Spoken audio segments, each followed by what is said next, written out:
Woke up in the morning, check the charts like it's a habit. Bitcoin hitting numbers got me feeling like a magnet. Ethereum's on fire, gas fees through the roof. DeFi got me yielded, I'm stacking up the proof. Crypto bulls, we rising up, never gonna fall. Crypto bulls, stacking up, answering the call.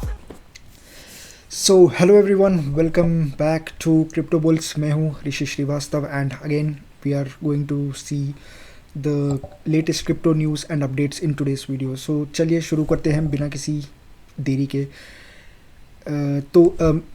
शुरुआत में हम हमेशा equity market पे एक नज़र डालते हैं, तो चलिए इक्विटी मार्केट वॉच कर लेते हैं। एंड हम वहाँ पे देख सकते हैं, आप आई थिंक आपको स्क्रीन पे भी आप देख सकते होंगे क्लियरली कि जो सारे इक्विटी मार्केट है, सारा जो इक्विटी मार्केट है, सारे जो इंडाइसेस है वो सारे अच्छे खासे आज भाग रहे हैं। आप यूएस में ले लीजिए, आप यूरोपियन ले लीजिए, एशियन मार्केट ले लीजिए, सारे के सारे +2 +3% सारे के सारे ऊपर है। अच्छा खासा हर तरफ हरियाली है, ये कहने का मतलब है। मेजरली सारे अगर मैं डाउ जोन्स, S&P, नास्डैक भी ऑलमोस्ट तीनों के तीनों जो इंडाइसेस है वो ऑलमोस्ट 3% ऊपर है आज के दिन। एंड वो सब क्या है, उन सब के बारे में हम बात करेंगे, क्यों आज इतना रैली है। जो क्रिप्टो मार्केट पे आते हैं, जो ओवरऑल मार्केट कैप है वो भी 2.43 ट्रिलियन आज ऑलमोस्ट 2.5% ऊपर है। लास्ट टाइम जब मैं वीडियो बना रहा था तब 2.38 था, जो कि मार्केट कैप 2.838 ट्रिलियन था, आज 2.43 ट्रिलियन है, अप 2.5% टुडे। एंड जो अभी जो सेंटिमेंट है वो fear and greed index show कर रहा है, न्यूट्रल सेंटिमेंट शो कर रहा है, लेकिन मैं कहूँगा ये अभी भी कॉशियस रहने की ज़रूरत है। उन सब पे आते हैं हम। BTC देख सकते हैं, आज BTC ऑलमोस्ट 3% ऊपर है, इथीरियम 5% ऊपर है। अभी तो थोड़ा बहुत कूल ऑफ हुआ है मार्केट, लेकिन जब सुबह के टाइम पे जो मार्केट में एक अच्छा खासा रैली था, जो BTC ऑलमोस्ट 72,000 का जो लेवल था वो टच किया था, इथीरियम 23 के आसपास कुछ टच किया था, लेकिन वहाँ पहले से अभी थोड़ा बहुत कूल डाउन हुआ है मार्केट में। तो मार्केट में एक अच्छा खासा हरियाली है मार्केट में। अच्छा खासा रैली आज, अच्छा खासा जो सारे के सारे इंडाइसेस है उनमें एक अच्छा खासा एक पंप आया है क्लियरली। तो वो सब क्या रीज़न से, हम उन सब के बारे में जानते हैं, तो न्यूज़ से शुरू करते हैं। तो BTC जैसे मैंने कहा ऑलमोस्ट $71,000 के ऊपर अभी उसके ऊपर 71 के ऊपर ही ट्रेड कर रहा है। ऑलमोस्ट सुबह आई थिंक 72,500 के आसपास कुछ गया था, लेकिन वहाँ से जो है वापस से थोड़ा बहुत कूल डाउन हुआ है मार्केट। तो मार्केट में क्यों इतना अच्छा रैली, तो आप सबको स्टोरी तो पता ही होगी। ट्रंप ने ईरान को अल्टीमेटम दिया था कि अगर आप 7 अप्रैल यानी कल के दिन में ईस्टर्न टाइम 8 PM से पहले अगर वो स्ट्रेट ऑफ हॉर्मुज नहीं खोलते हैं और जो ट्रंप के कंडीशन है, US के जो कंडीशन है उनको नहीं मानते हैं, तो US जो है ईरान के पावर प्लांट्स, जो उनके ब्रिजेस है, जो उनका सिविल इंफ्रास्ट्रक्चर है, एनर्जी इंफ्रास्ट्रक्चर है, उन पे जो है अटैक करेगा, उन पे जो है बॉम्ब्स गिराएगा। लेकिन ऐसा हुआ नहीं। ये टाइमलाइन ख़त्म होने से 2 घंटे पहले ही एक अनाउंसमेंट आता है कि दोनों पार्टीज़ ने सीज़ फायर के लिए अग्री किया है।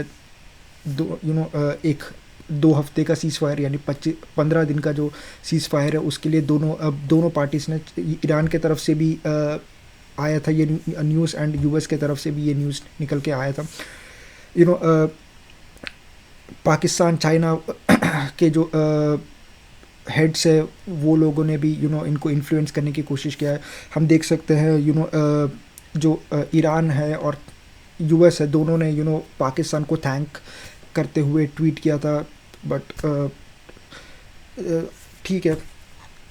तो ये मार्केट में एंड ये जो सेंटिमेंट था इसके वजह से ही मार्केट को जैसे ही पता चला कि सीज़ फायर होने वाला है, काफ़ी अनएक्सपेक्टेड था ये, क्योंकि हम लोग सब यही होप करके चल रहे थे कि जो ट्रंप है अब ये अटैक नेक्स्ट लेवल पे जाएगा, जब ये वॉर है ये नेक्स्ट लेवल पे जाएगा, और बमबारी होगी, लेकिन ऐसा कुछ हुआ नहीं। ये काफ़ी सरप्राइजिंग था मेरे लिए भी। तो सीज़ फायर अनाउंस होता है 15 दिन का, एंड उसके बाद से मार्केट रैली करना चालू करता है। हमने तुरंत देखा जो फ्यूचर्स मार्केट थे वो भागा। हमने तुरंत देखा जो ऑयल था वो ऑलमोस्ट 14 to 15% गिर गया था एक ही दिन में, और काफ़ी शॉर्ट टाइम में एक्चुअली। और जो क्रिप्टो मार्केट है वो भी अच्छा खासा भागा। तो मार्केट में पूरा मार्केट का जो मूड था, मार्केट को जो भी नेगेटिव मूड था वो पूरा बदल के ये न्यूज़ ने पूरा उसको बदल दिया। तो मार्केट में अच्छा खासा रैली है। सारे जो टोकन्स है, सारे जो कॉइन्स है, सारा का सारा मार्केट जो है आज काफ़ी रैली कर चुका है। ऑलमोस्ट हर एक इंडेक्स, हर एक कॉइन, हर एक टोकन जो है ऑलमोस्ट 3%, एटलीस्ट 3% जो है ऊपर है। न्यूज़ आर्टिकल भी उसी पे है। जैसे ही जो सीज़ फायर का अनाउंसमेंट आता है उसके बाद मार्केट जो है भागना चालू करता है। ऑलमोस्ट जो 24 आवर्स में जितने भी पोजीशंस थे, काफ़ी सारे जो लेवरेज पोजीशंस थे वो लिक्विडेट होते हैं। ऑलमोस्ट 600 मिलियन यूएस डॉलर का जो है लिक्विडेशन देखा जाता है क्रिप्टो फ्यूचर्स मार्केट में काफ़ी शॉर्ट पीरियड ऑफ टाइम में। तो मार्केट में अच्छा खासा जो जितने भी लोग जो शॉर्ट लेके बैठे हुए थे उनको लिक्विडेट करना पड़ा, मार्जिन कॉल्स आने लगे एंड उनको लिक्विडेट करना पड़ा। तो काफ़ी लोग, क्योंकि काफ़ी लोग यही एक्सपेक्ट करके चल रहे थे कि क्योंकि जो यूएस है उसने अपना ट्रूप्स बेच के रखे थे मिडिल ईस्ट में, तो प्लान तो यही था कि शायद अटैक होगा लेकिन ऐसा हुआ नहीं। हो सकता है और भी कुछ हो, बिहाइंड द सीन्स क्या चल रहा है किसी को पता नहीं, लेकिन फ्रंट ग्राउंड में तो अभी यही लग रहा है कि ये थोड़े टाइम के लिए जो है सीज़ फायर हुआ है। तो अगर उसके बारे में बात भी करते हैं तो ईरान ने एक 10 पॉइंट डील 10 पॉइंट डील जो है प्रपोज़ किया है। तो उसमें बेसिकली ये है कि जो भी शिप स्ट्रेट ऑफ हॉर्मुज़ से पास होगा वो हर एक शिप कंटेनर जो है ईरान को $2 मिलियन समवेयर अराउंड $2 मिलियन देगा, depending on the number of barrels of oil that it is taking through the Strait of Hormuz। उन्होंने somewhere around $1-1.5 पर बैरल का जो है प्राइस लगा है। तो शिप पे समवेयर अराउंड, एक शिप का समवेयर अराउंड $2 मिलियन बनता है। तो वो देगा, वो जो भी शिप है अगर उसको पास करना है तो उसको ईरान को $2 मिलियन देना पड़ेगा, एंड जो ईरान जो है वो ओमान के साथ डिवाइड करेगा, इक्वली करेगा शायद, तो डिवाइड करेगा। एंड दूसरा ये कि जितने भी अटैक्स, जितने भी सैंक्शंस लगे हुए हैं ईरान पे, किसी भी टाइप का सैंक्शंस, चाहे वो मॉनेटरी सैंक्शंस हो, चाहे वो न्यूक्लियर एनर्जी पे, न्यूक्लियर रिसर्च पे जो सैंक्शंस लगे हो, वो सारे सैंक्शंस ईरान से हटा दिए जाएंगे। तीसरा चीज़ ईरान पे एंड उसके जो प्रॉक्सी है, जैसे कि हिज़्बुल्लाह है लेबनान में, उन सब पे भी कोई अटैक नहीं होगा, उन सबको भी प्रोटेक्शन दिया जाएगा, ऐसा कहा है। एंड और भी 10 पॉइंट जो है प्रपोजल दिया गया था यूएस को, ट्रम्प को, एंड ट्रम्प ने उस चीज़ को अग्री किया।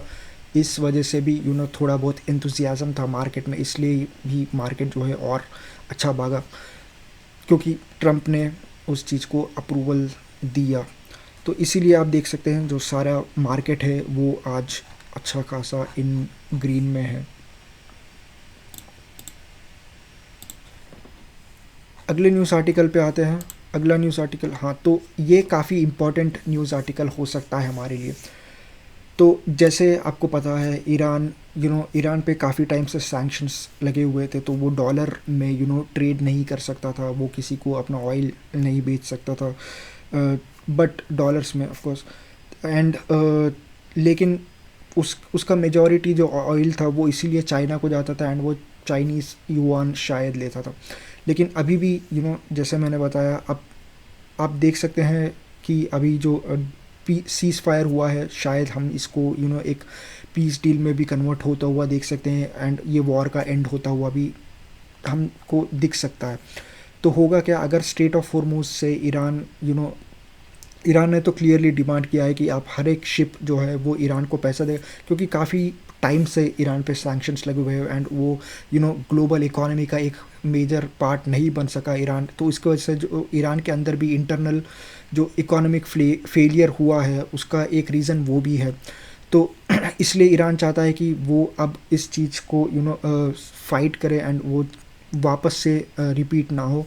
तो इसलिए वो क्या करेगा, उसने क्लियरली ये तो डिमांड किया है कि हर एक टैंकर, ऑयल टैंकर जो है उसको समवेयर अराउंड $2 मिलियन देगा, एंड वो चाइनीज़ युआन में देगा या बिटकॉइन में देगा, इस चीज़ पे अभी डिबेट है। ये अभी कुछ कंफर्म नहीं है, क्योंकि जब वॉर चल रहा था तब तो उसने कहा था कि चाइनीज़ युआन या क्रिप्टो में आप देख सकते हैं, लेकिन अभी क्या चाइनीज़ युआन, बिटकॉइन या फिर इवन डॉलर में भी क्या उसको पेमेंट कर सकते हैं, ये अभी क्लियर नहीं है। इस पे और थोड़ा दिन हमको वेट करना पड़ेगा, तब जाके हमको एक क्लियर इन्फॉर्मेशन मिल सकता है। तो जैसे कि आप सबको पता ही है, पूरा ग्लोबल ट्रांजैक्शंस जो भी होता है, इंटरनेशनल ट्रांजैक्शन जितने भी होते हैं वो स्विफ्ट सिस्टम पे होता है, जो कि वेस्ट के कंट्रोल में, जो कि यूएस के कंट्रोल में है। एंड इसी वजह से हम देख सकते हैं, जब रशिया यूक्रेन का वॉर हुआ था तब यूएस ने रशिया पे सैंक्शंस लगा दिए थे, उससे पहले ईरान पे भी सैंक्शंस लगा दिए थे। तो इसीलिए जो भी इंटरनेशनल ट्रांजैक्शंस होता है, ये ग्लोबल ट्रेड होता है, उसमें ये जिन पे भी सैंक्शनड नेशन, जो भी सैंक्शन नेशन है वो पार्टिसिपेट नहीं कर सकता है। तो इसी चीज़ को ईरान अच्छे तरीके से जानता है एंड वो फिर से यूएस के अंडर नहीं आना चाहता है। तो अब इसीलिए वो शायद अल्टरनेटिव करेंसीज या अल्टरनेटिव पेमेंट मेथड ढूंढे, एंड हम उसको शायद इसीलिए चाइनीज़ युआन या बिटकॉइन की बात करें। एंड यहाँ पे एक अच्छा खासा एक नंबर दिया गया है।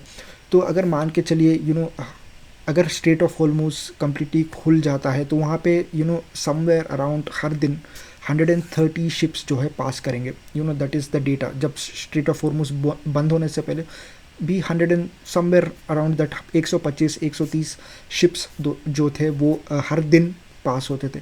अगर मान के चलिए जो ईरान है वो हर शिप से $2 मिलियन लेने लगता है ऑन एन एवरेज, तो जो कि करंट प्राइस के हिसाब से जो कि 27 BTC है। अगर ऐसा ही ईरान करता रहा तो वो हर दिन मान के चलिए 150 शिप्स जा रहे हैं, 130 शिप्स जा रहे हैं, 130, अगर आप उसको मल्टीप्लाई करोगे तो आप देखोगे कि दिन का जो BTC रिसीव करेगा ईरान, वो ऑलमोस्ट 3500 BTC है जो कि ईरान पर डे रिसीव करेगा। एंड अगर आप देखोगे कि एक दिन में कितने BTC माइन होते हैं, वो 450 BTC एक दिन में माइन होते हैं, लेकिन आप वहीं पे ईरान जो है एक ही दिन में 3600 BTC जो है रिसीव करेगा। अगर ये ट्रांजैक्शंस BTC में होने लगे तो आप देखोगे अगर वैसा हुआ तो ईरान जल्द ही कुछ ही दिनों में या कुछ हफ्तों में ही एक सबसे बड़ा रिज़र्व BTC का रिज़र्व ईरान के पास होगा। तो ये काफ़ी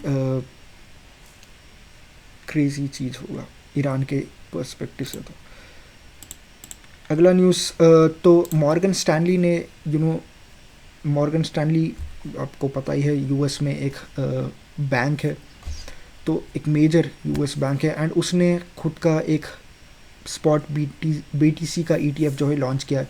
अभी तक हमने देखा जो भी फाइनेंशियल इंस्टीट्यूशंस जैसे ब्लैक रॉक हो गया, जेमिनाई हो गया, ग्रे स्केल हो गया, ये सब प्राइवेट फंड्स थे। तो अभी एक बैंक ने BTC लॉन्च किया है, BTC का ETF लॉन्च किया है, एंड उन्होंने काफ़ी कम प्राइस रखा है। तो मार्केट में सबसे कम प्राइस अभी मॉर्गन स्टैनली का ही है, जो कि फ़ीस होता है, क्योंकि हर एक ETF पे आपको फ़ीस पे करना पड़ता है। तो वो फ़ी 0.14% है, जो भी आपका ट्रांजैक्शन होगा उस ट्रांजैक्शन वैल्यू का 0.14% जो है उसका फ़ीस होगा, जो कि मार्केट में सबसे कम है।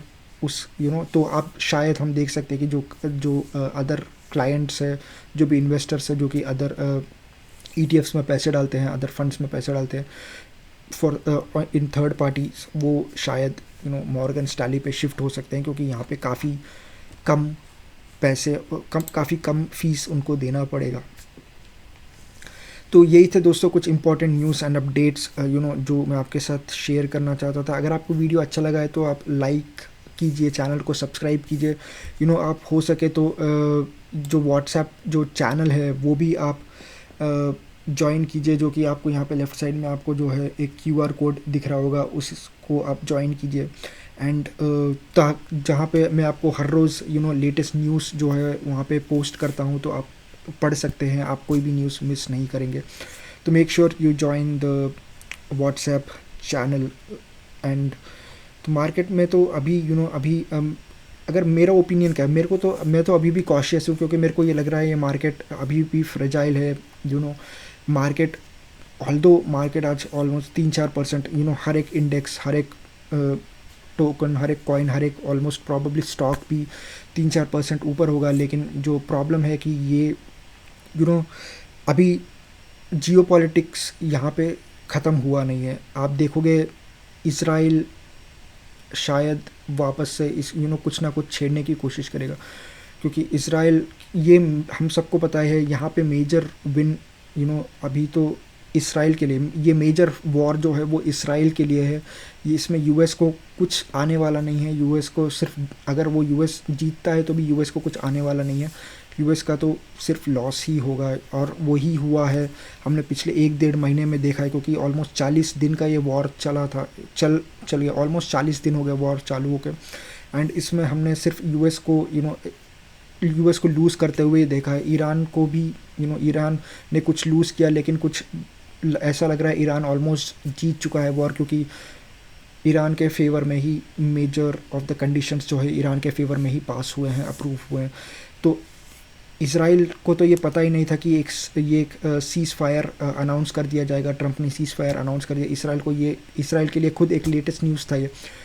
तो हम शायद देख सकते हैं कि इसराइल वो एक कंडीशन ये भी था, जो 10 पॉइंट डील प्रपोजल जो ईरान ने रखा था, उसमें एक डील ये, जैसे मैंने बताया कि ये भी था कि जो ईरान के प्रॉक्सी मिलिशिया है हिजबुल्लाह, जैसे लेबनान में इसराइल उन पे ऑलरेडी अटैक कर रहा है, उन पे भी अटैक्स जो है वो रोक दिए जाना चाहिए, ऐसा उन्होंने कंडीशन रखा था, ऐसा उन्होंने डिमांड किया था। लेकिन न्यूज़ में ये निकल के आ रहा है कि इसराइल अभी उन पे और ज़्यादा अटैक कर रहा है। लेबनान में अभी भी अटैक कंटिन्यू हो रहे हैं। तो अगर वो सीज़ फायर का जो डील है उस पर अगर जो अदर पार्टी है वो अग्री नहीं करती है, उसको ब्रेक करती है, तो क्या ईरान चुप बैठेगा? क्या ईरान भी इस चीज़ को रिटेलिएट करेगा? ये देखने वाली बात है। इसीलिए मैं कहूँगा कि जो मार्केट ऑल्दो आज अच्छा खासा भागा है, लेकिन ये काफ़ी फ्रेजाइल है। कल कुछ भी हो सकता है, कभी भी कुछ भी हो सकता है, क्योंकि अटैक्स अभी भी ख़त्म हुए नहीं हैं। इसराइल का कोई भरोसा नहीं है, ट्रंप का कोई भरोसा नहीं है। तो देखते हैं ये किस डायरेक्शन में जाता है। अगर आपको वीडियो अच्छा लगा है तो अगेन लाइक कीजिए, सब्सक्राइब कीजिए, please join the channel, and until next time take care, bye.